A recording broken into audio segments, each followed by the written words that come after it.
My mother, Rose Rothman Fox, was born in Russia in 1908. Her mother, Shandel Jenny Gervinetsky, and her father, Jacob Rothman, both lived in Russia, and this was their firstborn child. In 1910, Jacob traveled to the United States and prepared a home for his family. He then sent for his wife and baby daughter.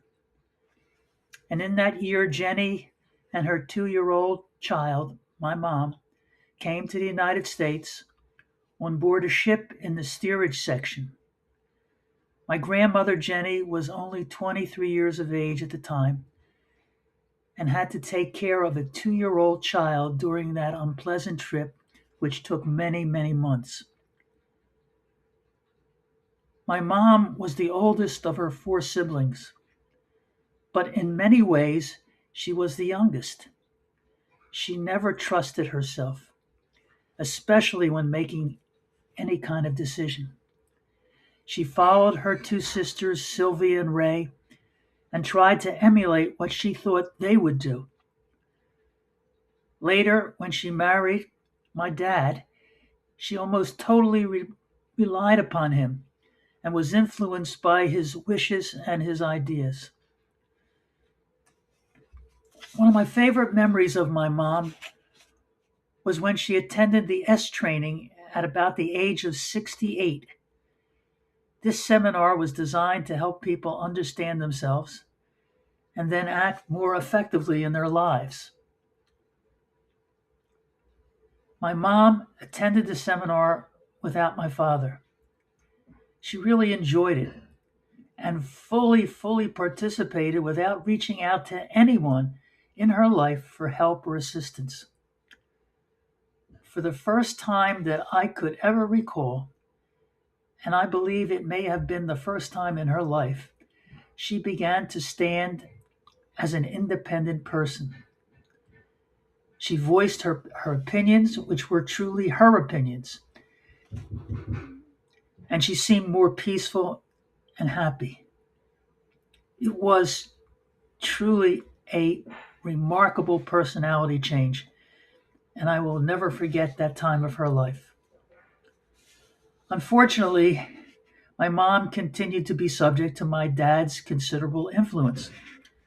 My dad was a loving and caring man, but mistakenly believed it was his duty to take care of my mom, even when his help was not requested.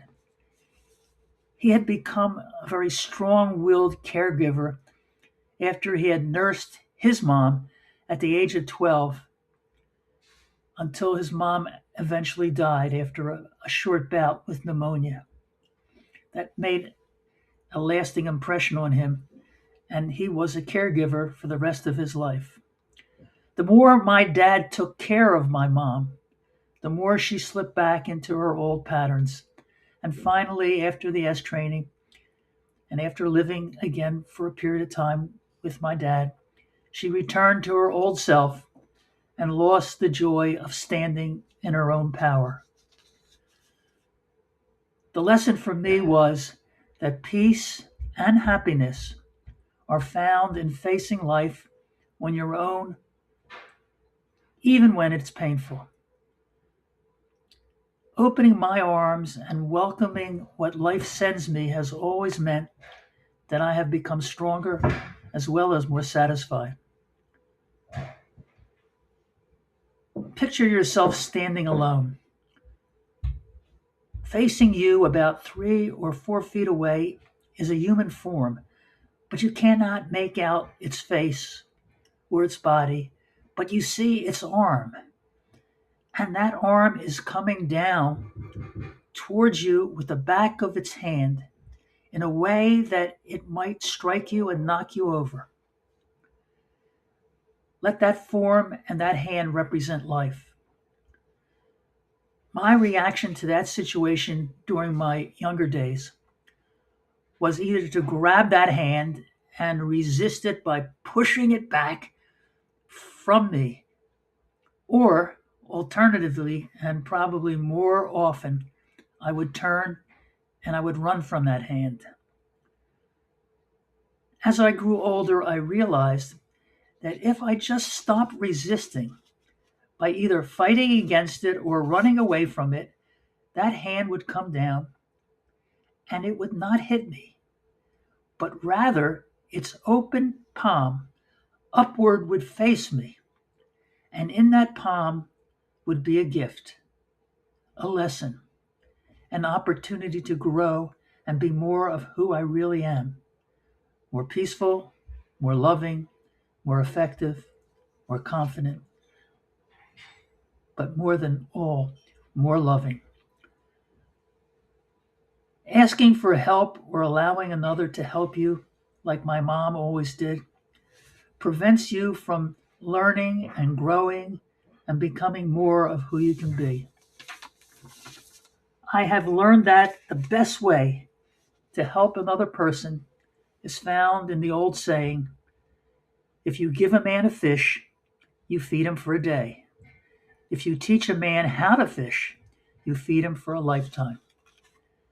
And the best way I have found to teach a person is to allow them the space to deal with their life situations and to trust them to learn for themselves. Encourage them to look inside and to find their own answers. If they stumble at times, simply keep encouraging them and show them that you really trust them to handle their lives. Remember, it's their lives, and their answers should control how their lives are led.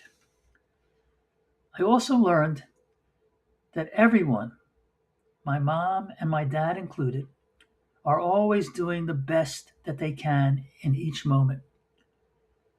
To resent the actions and words of those around us is to miss out on the opportunity to love and accept and to know the peace of being in our loving heart. Acceptance is love, and love is the only way.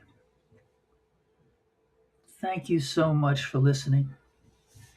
Thank you so much for being here and supporting me.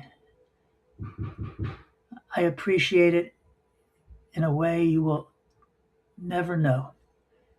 I could not express it. It means so much to me. I wish you all to be well and be peaceful and to live in your hearts. Thank you.